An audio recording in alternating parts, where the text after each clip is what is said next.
Баршаңызға сәлем, менің каналыма қош келдіңіздер.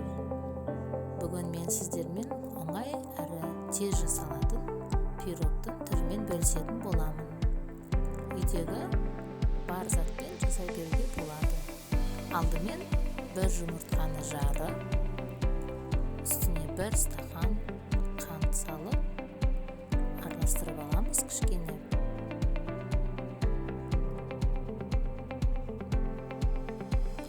Сосын артынан тағы бір жұмыртқаны жарып, тағы да жақсылап тұрып араластырамыз. Сосын миксермен көпіргенше араластырамыз. Барлық керек заттарды видеоның астына жазып қоятын боламын. Видеоны соңына дейін көріңіздер. Сіздер де жасап көріңіздер. Оңай әрі тез жасалады.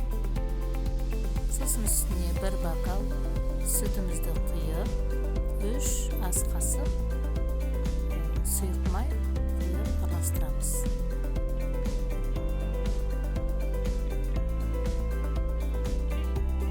Сосын оның үстіне содамызды салып, бірге жақсылап тұрып тағы да араластырамыз.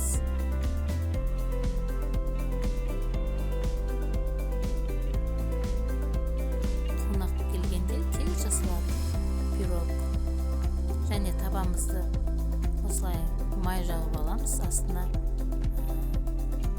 қағазымызды төсеп, сосын қамырымызды ішіне құйып,